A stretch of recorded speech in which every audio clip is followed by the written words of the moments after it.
সালামু আলাইকুম।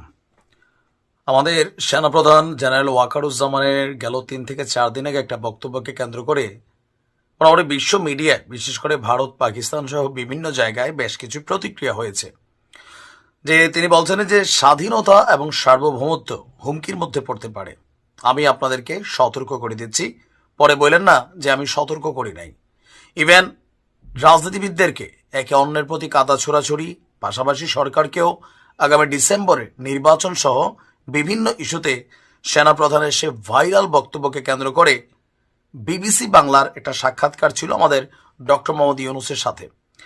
সেখানে সেনাপ্রধানের এই বক্তব্যের বিষয়ে আপনার ডক্টর ইউনূসকে প্রশ্ন করা হয় যে তিনি আসলে কিভাবে নিচ্ছেন সেনাপ্রধানের এই বক্তব্যকে।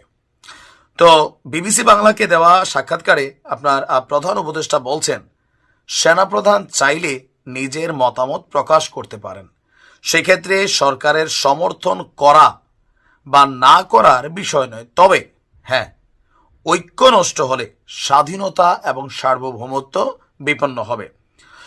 আর তার বক্তব্যের মধ্যে ছিল শেখ হাসিনাকে বেসিস করেই তিনি এখানে আবারও কাউন্টার করেছেন যে একটি পলাতক দল এবং তাদের নেতৃত্ব দেশ ছেড়ে পালিয়ে গেছে।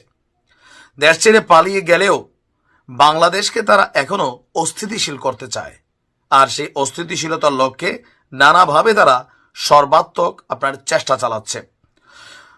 সেনাপ্রধানের বক্তব্যের পর ডক্টর মোহাম্মদ ইউনূস বলছেন যে দেশ বিপন্ন হওয়ার আশঙ্কা সবসময়ই ছিল, এখনো আছে এবং ভবিষ্যতেও থাকবে।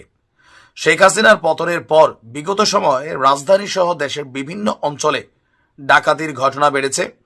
সরকারের হিসেব অনুযায়ী দেশের ডাকাতির মাত্রা আগের মতোই রয়েছে। চলমান পরিস্থিতি উন্নত করতে কাজ করছে সরকার। মানে ডক্টর ইউনূস বলতে চাচ্ছেন যে দেশে যে ডাকাতি ডুকাতির ঘটনাগুলো আমরা দেখছি, এগুলো ফেসবুকের বরাতে দেখছি, কিন্তু এই ধরনের ঘটনা আসলে স্বাভাবিক সবসময় ছিল।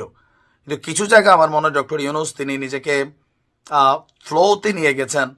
এই যেমন ধরেন মহাসড়কে গাছ ফেলে ডাকাতি, মাঝখানে লম্বা একটা সময় কিন্তু আমরা শুনি নাই, হয়তো এটা কদাচিৎ হতো, বাট ইদানিং সময় হাইওয়ে রোডগুলোতে ডাকাতের একটা মহা উৎসব চলছে। যাত্রী বেশে গাড়ির মধ্যে পিস্তল টিস্তল নিয়ে মহা উৎসব চলছে। এখন চাইলেই কি সরকার এটাকে আসলে থামাইতে পারেন না? এইটা আরেকটা ইস্যু ভাই। যদিও ইউনূস সাহেব বলছেন যে তার সরকার এগুলোর জন্য যারা সংশ্লিষ্ট দায়িত্বশীল আছেন তাদেরকে জবাবদিহিতার মুখোমুখি করেছেন, কথা সত্য। অনেককে তিনি বা তার সরকার স্বরাষ্ট্র উপদেষ্টা বরখাস্ত করার সিদ্ধান্ত দিয়েছেন, আবার অনেকে বদলি করার দিয়েছেন, এরকম ঘটনা ঘটেছে।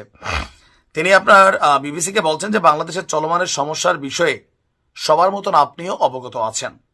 পুলিশ রাস্তায় নামতে চাচ্ছিল না একদম শুরুতেই, কারণ দুদিন আগেই তারা মানুষের উপর গুলি চালিয়েছিল, তাই মানুষ দেখলে তারা ভয় পেত। কাজেই তাদের ঠিক করতে আমাদের কয়েক মাস সময় লেগে গেছে। এখন মোটামুটি ঠিক হয়েছে, আবার নিয়ম শৃঙ্খলার দিকে আমরা রওনা হয়েছি। তার বক্তব্য যে তার নেতৃত্বে এই অন্তর্বর্তীকালীন সরকার আইনশৃঙ্খলা পরিস্থিতি সংস্কার, গত 7 মাসে নির্বাচন, ছাত্রদের নেতৃত্বে নতুন দল গঠন সহ রাজনৈতিক নানান ঘটনা প্রবাহ নিয়ে তিনি বিবিসিকে দেওয়া সাক্ষাৎকারে বলছেন সরকার মোটামুটি সফল। তো সেনাপ্রধানের বক্তব্যটা মোটামুটি সবার কাছেই গ্রহণযোগ্য ছিল। বাংলাদেশের মানুষ অস্থিতিশীলতা পছন্দ করছে না, রাজনৈতিক দলগুলোর কাদা ছোড়াছুড়ি পছন্দ করছে না। সবাই চাচ্ছে একটা সুষ্ঠু নির্বাচনের মাধ্যমে